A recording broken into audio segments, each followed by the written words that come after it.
Hello my dear students, कैसे हैं आप सब। एक बार फिर से आपके अपने यूट्यूब चैनल ऑनलाइन केमिस्ट्री में आपका बहुत बहुत स्वागत है।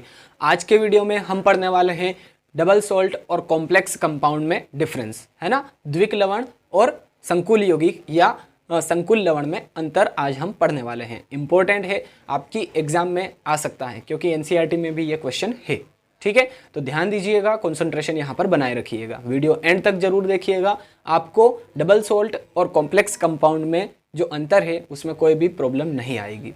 ठीक है, चलिए सबसे पहले हम देख लेते हैं द्विक लवण में क्या लिखा है। फर्स्ट पॉइंट कि ये ठोस अवस्था में स्थायी होते हैं और जल में विलय करने पर अपने अवयवी आयनों में टूट जाते हैं, है ना। ठोस अवस्था में तो स्थायी होंगे, है ना, एक जैसे, मतलब कि जितने भी आयन हैं वो सभी के सभी स्थायी होंगे, लेकिन जैसे ही इनको पानी में या जल में विलय किया गया, जल में घोला गया, तो क्या करेंगे कि अपने अवयवी आयनों में टूट जाएंगे। ठीक है, अपने अवयवी आयन जो होते हैं उनमें विभाजित हो जाएंगे, वियोजित हो जाएंगे या टूट जाएंगे। सिर्फ ठोस अवस्था में स्थायी होते हैं, जल में जैसे ही मिलाया अपने अवयवी आयनों में टूट गए। ठीक, फर्स्ट पॉइंट। फर्स्ट पॉइंट संकुल यौगिक में क्या लिखा कि ये ठोस अवस्था और जलीय विलयन दोनों में समान रूप से स्थायी होते हैं, है ना। इनको ठोस ये जो यौगिक होते हैं ये ठोस अवस्था में भी उतने ही स्थायी होते हैं जितने की जलीय अवस्था में, है ना। तो ठोस अवस्था और जलीय विलयन दोनों में समान रूप से स्थायी होते हैं, है ना, अपने अवयवी आयनों में नहीं टूटते हैं। और ये जल में मिलाने पर अपने अवयवी आयनों में टूट जाएंगे। ठीक है, फर्स्ट पॉइंट क्लियर हो गया। सेकंड पॉइंट क्या लिखा कि इनमें आयनिक बंध पाया जाता है ना, क्योंकि द्विक लवण है ना। द्विक लवण में क्या होता है, आयनिक बंध पाया जाता है, आयनिक बॉन्ड पाया जाता है।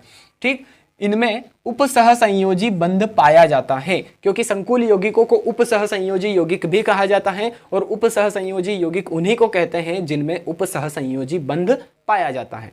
ठीक है, चलिए थर्ड पॉइंट क्या लिखा द्विक लवण में कि ये आयनिक यौगिक होते हैं, है ना। आयनिक यौगिक क्यों होते हैं, क्योंकि इनमें आयनिक बंध पाया जाता है। जिनमें भी आयनिक बंध पाया जाता है वे सभी आयनिक यौगिक कहलाते हैं। ठीक, अब यहाँ पे लिखा है कि ये आयनिक हो भी सकते हैं और नहीं भी हो सकते हैं, है ना। कोई जरूरी नहीं है कि ये 100% आयनिक ही हो या 100% आयनिक नहीं भी हो, है ना। आयनिक हो भी सकते हैं और नहीं भी हो सकते हैं।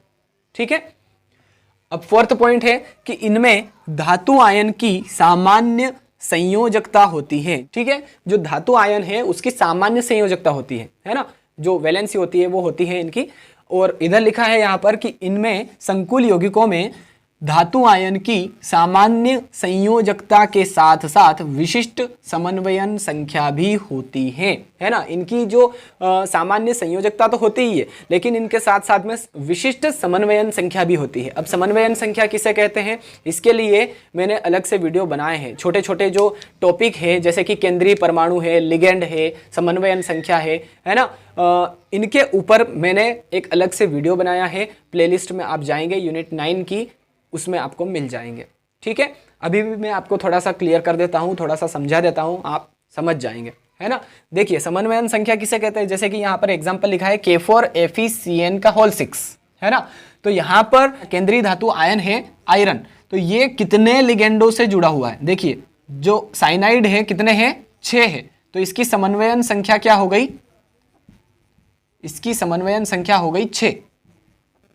ठीक है, अब इसी तरह से निकिल टेट्राकार्बोनिल, है ना, NiCO का होल 4, इसमें जो निकिल है ये कितने CO से जुड़ा हुआ है, 4, तो इसकी समन्वयन संख्या हो गई 4। ठीक है, तो ये इसे कहते हैं समन्वयन संख्या। यानी कि कुल मिलाकर बात इतनी है कि समन्वयन संख्या उसे कहते हैं कि जो केंद्रीय धातु परमाणु है वो जितने लिगेंडों से जुड़ा हुआ है वो उसकी समन्वयन संख्या, खत्म, है ना। बस इतना सा याद रखना है कि जो केंद्रीय धातु परमाणु है वो 6 लिगेंड से जुड़ा हुआ है तो समन्वयन संख्या 6। अगर केंद्रीय धातु परमाणु 4 लिगेंडों से जुड़ा हुआ है तो समन्वयन संख्या 4। अगर 3 से जुड़ा हुआ है तो 3। ठीक है, कोई प्रॉब्लम नहीं है, जितने लिगेंड उतनी समन्वयन संख्या। ठीक है, तो संकुल यौगिकों में धातु आयन की सामान्य संयोजकता होने के साथ साथ में विशिष्ट समन्वयन संख्या भी होती है। ठीक है, अब लास्ट पॉइंट लिखा है एग्जाम्पल, है ना, K2SO4.Al2SO4 का होल थ्राइस .24H2O, और इसे कहा जाता है फिटकरी, है ना, एलम, फिटकरी या एलम, है ना, K2SO4.Al2SO4 का होल थ्राइस डॉट 24H2O। ये जो 24H2O है 24 अणु क्रिस्टलन जल के इसमें उपस्थित होते हैं, है ना, क्रिस्टलन जल के अणु उपस्थित होते हैं फिटकरी में, 24 अणु। चलिए दूसरा एग्जांपल है FeSO4NH4 का होल ट्वाइस SO4.6H2O। इसे कहा जाता है फेरस अमोनियम सल्फेट, है ना, शॉर्ट में इसे नाम दिया गया है FAS, फेरस अमोनियम सल्फेट। ठीक है, आपकी प्रैक्टिकल, आप जो प्रैक्टिकल करेंगे उसमें भी इसका यूज किया जाएगा, फेरस अमोनियम सल्फेट का, है ना, वहां पर आपको याद रखना है इसका फॉर्मूला, है ना, FeSO4NH4 का whole twice SO4.6H2O, ferrous ammonium sulphate, या इसको कहा जाता है मोहर लवण, है ना, मोहर सॉल्ट भी कहा जाता है इसको, मोहर लवण, है ना। तो इसे K2SO4.Al2SO4 का होल थ्राइस डॉट 24H2O, इसे फिटकरी या एलम भी कहा जाता है, और फेरस अमोनियम सल्फेट जो है इसको मोहर सॉल्ट या मोहर लवण भी कहा जाता है ना। तो द्विक लवण के एग्जाम्पल आई थिंक आपको अच्छे से क्लियर है।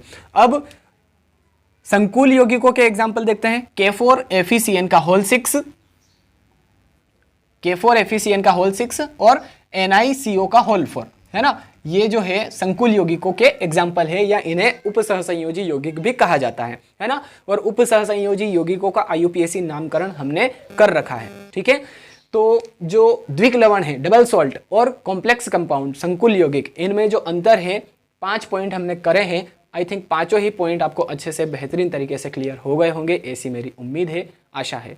अगर आपको ये वीडियो अच्छा लगा है, पसंद आया है, तो प्लीज़ वीडियो को लाइक ज़रूर कर दीजिए, अपने फ्रेंड्स के साथ में अधिक से अधिक शेयर कर दीजिए, और अगर आप पहली बार इस चैनल पर आकर वीडियो देख रहे हैं तो प्लीज़ चैनल को सब्सक्राइब करके बेल आइकन भी ज़रूर प्रेस कर दीजिए, ताकि आगे आने वाले वीडियोस की नोटिफिकेशन आपको जल्दी से जल्दी मिल जाए। चलिए मिलते हैं अब नेक्स्ट वीडियो में। Thanks for watching. जय हिंद।